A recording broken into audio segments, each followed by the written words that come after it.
Welcome back. Ever feel like just showing up isn't enough? Hmm. Well, the US Army definitely agrees with you, Yeah. especially when it comes to leadership. Right. Today, we're diving into ADP 622, Chapter 3, all about presence. Okay. We've got your source right here, and we're going to break down what it takes to command a room or a battlefield without saying a word. It's true. This chapter goes way beyond just being physically present. It's about embodying the Army values in everything you do, from how you carry yourself to how you handle those really tough situations. Okay, so let's unpack this idea of presence. The chapter starts with the foundations of Army leader presence. What's the core message here? What are they trying to get at? It really boils down to authenticity. Okay, The document really hammers home that soldiers can spot a phony a mile away. right. Genuine leadership resonates, and that starts with being comfortable in your own skin. Being real, not just trying to fit some leadership mold. Exactly. It's about being willing to learn, admitting when you don't have all the answers, and trusting your soldiers enough to be yourself. Makes sense. Because if you don't trust your soldiers enough to be yourself around them, how can you expect them to trust you Right. when it really counts? That's a great point, and it gets right to the heart of why this is so critical, especially in a military context. Trust is everything in the Army. Yeah. A leader who projects honesty and a willingness to learn alongside their team, that builds the kind of trust that can withstand anything. It's huge, and I noticed they broke down presence into 4 key areas: military and professional bearing, fitness, confidence, and resilience. Let's start with military and professional bearing because honestly, first impressions, they matter. Absolutely. It's about looking the part and acting the part. Think crisp uniform, firm handshake, respectful communication. Those seemingly small details set the tone for the entire unit. Projects an image of competence, right? Yeah. You're not just there, you're supposed to be there. But then it's not enough to just look the part. You have to be able to physically handle the demands of military life. Which leads us to the next area, fitness. And it's interesting, they don't just talk about being physically fit in the sense of being able to run a fast mile or do a certain number of push-ups. Yeah. ADP 622 emphasizes holistic fitness. Okay, so what does that mean exactly? It means physical, mental, and emotional well-being are all intertwined. They stress the importance of sleep, nutrition, even avoiding substance abuse. Wow.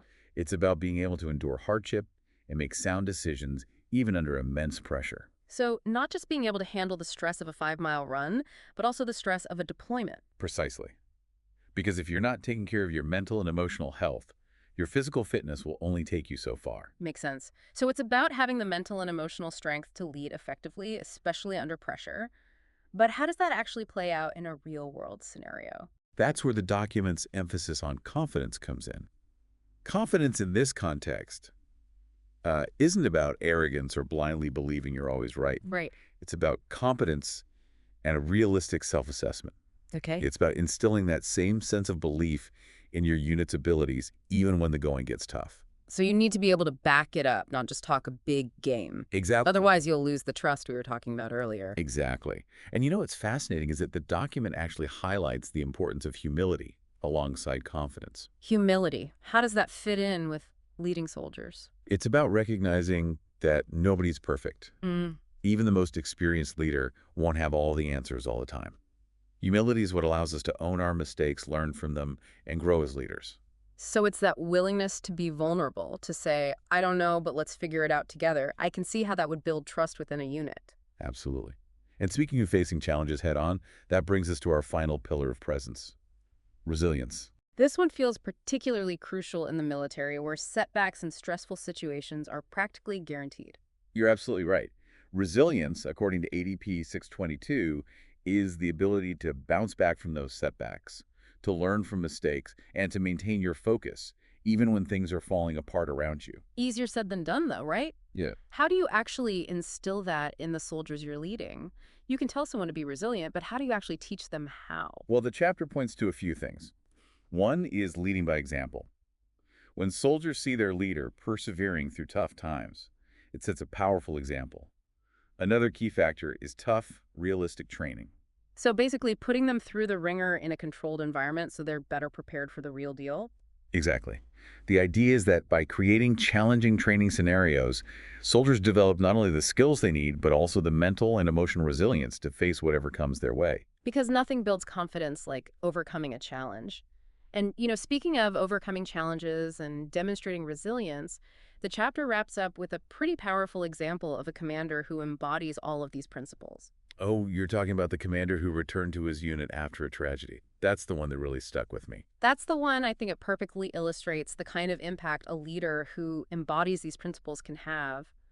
Could you refresh our listeners' memories? Absolutely.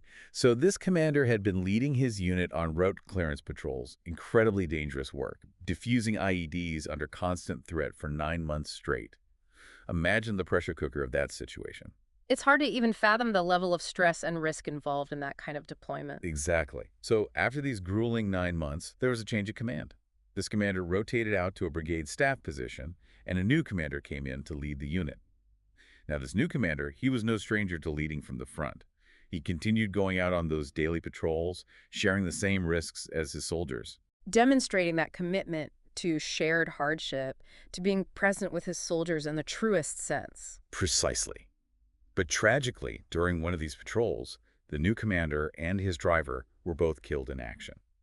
As you can imagine, the impact on the unit was devastating. They were nearing the end of their own deployment, already emotionally and physically drained, and then this loss. It was almost too much to bear. I can't even imagine the grief and the weight of that loss, especially so close to the end of a deployment. It was a truly heartbreaking situation for everyone involved. So what happened next? Well, that's where the real testament to this commander's leadership comes in. He was back at brigade headquarters, removed from the immediacy of the situation. Right. But he was acutely aware of the impact this was having on his former unit. He knew those soldiers. He'd been there. He'd been through hell and back with them. Yeah. And he knew they needed something extraordinary to help them through this loss. So what did he do? He went to the brigade commander and volunteered to return to the unit. He volunteered to go back after 9 months of the most intense combat patrols imaginable, back into that pressure cooker, knowing the risks better than anyone. He did. He knew his soldiers needed someone they could trust implicitly, someone who had proven their competence and courage under fire, someone who had shared their burden. He understood that true leadership meant being present for his soldiers, especially in their darkest hour. Wow, talk about putting your money where your mouth is. Exactly. And the brigade commander, to his credit, he recognized the weight of that gesture. He understood the unique position this commander was in and the impact it could have on the unit's morale and ability to function. So he approved the request. And what happened when he went back? Well, you can imagine the reaction from the soldiers. This wasn't some officer they barely knew coming in to take charge. Mm. This was someone who had shared their hardships, who had proven his loyalty time and time again. His presence alone spoke volumes. It was a testament to the trust they had built over those grueling 9 months. Morale improved, not because the danger had passed, but because they had a leader who was willing to face it alongside them. That's an incredible story. It really drives home everything we've been talking about: military and professional bearing, holistic fitness, confidence tempered with humility, and above all, resilience. This commander didn't just talk about these principles, he lived them. He embodied them. And in doing so, inspired his soldiers in a way that, honestly, I think most leaders can only dream of. Absolutely. Yeah. That example, it really encapsulates the essence of Chapter 3. It's not enough to just go through the motions of leadership. You have to be present in every sense of the word and demonstrate those qualities you want to see in your soldiers. It's a powerful reminder for all of us, regardless of our profession. What does your presence say about you? Are you just showing up? Or are you truly present for the people around you? Something to think about as we wrap up our deep dive today. Indeed, presence is a choice, and it makes all the difference.